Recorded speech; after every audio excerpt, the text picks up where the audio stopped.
Baby Drill is one of the craziest rappers coming out of Atlanta. Coming out of Zone 6 with ties to 21 Savage and Young Nudy, he's slowly cementing himself in the scene with major hits such as Done Saying, Slight Dub, and a host of others. However, his rap career was almost ended when he was involved in a now infamous case that almost had him facing life in prison for allegedly ending the life of another up-and-coming rapper. On top of being accused for several other high-profile incidents, such as the attack that ended Lil Marlo, and possibly being behind the attack that took out Hardbody Daffy, it's safe to say that Baby Drill's rise throughout the city has been super controversial and a backstory that apparently involves people getting murked, man. We gotta talk about the rise of Baby Drill and the infamous situations that went down that made him famous throughout the city of Atlanta, man. We're gonna get into it right now. But before we do, I'm gonna need you to like, comment, subscribe. We're gonna run up this video, man. Make sure y'all check out the merch link in the description at staysafeworld.com. You already know what's going on, man. Let's tap in. So Baby Drill's rise of fame fits hand in hand with an infamous Atlanta murder. They gave him one of the biggest claims to fame that he really got in his career, being known as the shooter of 4L, which is a group that comprises of 21 Savage and Young Nudy from the Paradise East type area of East Atlanta. In Zone 6, he had little options but to, get money and rap or try not to crash out. He was consistently dropping, but then had a major roadblock in his career when he was arrested for murder last year. Police zeroed in on an incident that occurred in Midtown in April of 2022 when Grady Scott was found wounded by gunfire and succumbed to his injuries, and he was later arrested for that same murder. The situation that he was arrested for in 2022 is one that's shrouded with mystery, and they still haven't actually found the real suspect behind it because there was not enough evidence to hold him, even though Baby Drill even raps about it, saying he had a $150,000 bond just to get out of this situation. But basically, a passenger in a Range Rover was killed Friday morning, April 8th, 2022, in the Midtown area of Atlanta, popular for nightlife. The 28-year-old victim was discovered after an off-duty Atlanta police officer heard gunshots in the area of 12th Street and Crescent Avenue and went to investigate, according to Channel 2 Action News. He was identified by Fulton County Medical Examiner's Office as Grady Scott. Scott was found dead inside the SUV around 2 a.m. Investigators are working to determine what led to the shooting, which took place outside of several bars and nightclubs. The driver of the Range Rover was taken in for questioning. Police Lieutenant Ralph Wooler told Channel 2 from the scene, "We can put out at this time we do not think the entire incident took place inside the vehicle. We do have an individual who's on scene who's cooperating with the investigation that we have taken back to headquarters to speak to at this time." And there was not really any leads for a couple months until Baby Drill was basically arrested for that murder.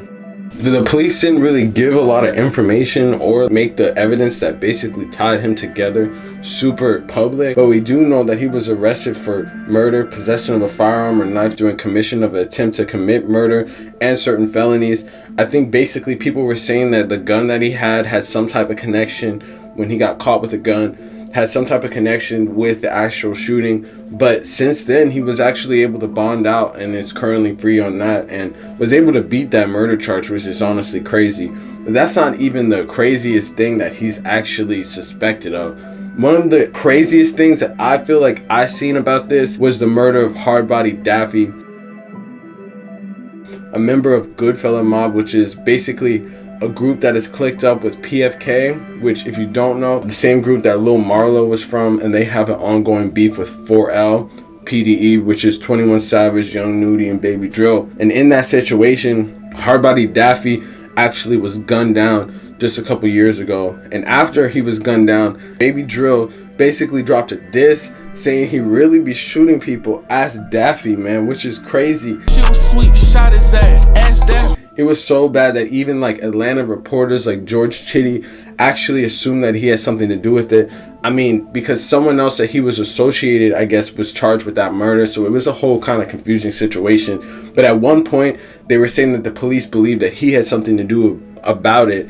And on top of the fact that he's dropping a diss just a couple months after bro got murked is definitely not good. And people were saying that the diss could have happened, before the whole situation and it was unreleased. It's not like he released the actual song. but it's pretty damning evidence to drop a song that says someone got hit up and then the dude actually passes away, you know? That's just like crashing out, sort of, but the dude is hella young. One of the biggest situations that basically came out was the murder of Lil Marlo. And Lil Marlo was basically a PFK head top person, and he was really close with Lil Baby, basically Lil Baby's best friend growing up. And he was basically gunned down also on the fucking 285 in Atlanta, really in the middle of nighttime while driving on a major highway. And that whole situation, people definitely have tied to Baby Drill. I mean, I made a whole video on it, so I'm not really going to discuss it in detail. You can just check out my video that says, you know, why people think that Lil Marlo was gunned down by Baby Drill. Basically because PFK was beefing with 4L, and people were saying that Lil Marlo was putting money on people's heads, you know, on 21 Savage, Young Nudie and stuff like that, going crazy, just dropping mad money on people's heads, getting people whacked, and then they had to take him out. That's what people were saying. But we don't know if that's necessarily true because there's no real evidence that ties him to anything. This is all just speculation that people have. He's innocent until proven guilty. Maybe it's just all misunderstanding and he didn't really do any of this. Bro's music is super fire at the end of the day, so I don't want to see him locked up or anything like that. I'm just saying what people, the narratives that are basically going on the internet, man. So after that Lil Marlo situation, it was really like a thing that people saw in the song Dunstain with Young Nudie, where he basically said he caught the biggest op when he was 18, and that was around the same time that Lil Marlo got, you know, ended, basically on that fateful night on a highway in 2020. And people basically try to connect Baby Drill to that whole situation also. And this just kind of shows that, like, a lot of rappers, I feel like in general, like, they diss their ops, and maybe their ops get merged, but they're not really the people that could be going out and doing this, you know? It takes a lot of work to be in the studio. It takes a lot of work to make fire songs, you know? You're probably in the studio all the time. You'd have to be some type of John Wick contact killer to really be doing that type of stuff. And I wouldn't say that they don't do it, you know? Like, people be real. Like, there's such thing as non-cap rap, which I honestly believe could be true, especially when it comes to 4L and those dudes like that. But at the end of the day, there's no evidence that really points to them actually doing these crimes besides like songs where they basically, you know, allude to it. And a lot of people feel that the songs itself are enough to really say that these people did this, which, you know, could be hyperbole. It could be just them rapping and someone else did it and it was just their op. So then they're just like trying to make it like a movie, you know, they're trying to like live some type of character. We could give them the benefit of the doubt and say that.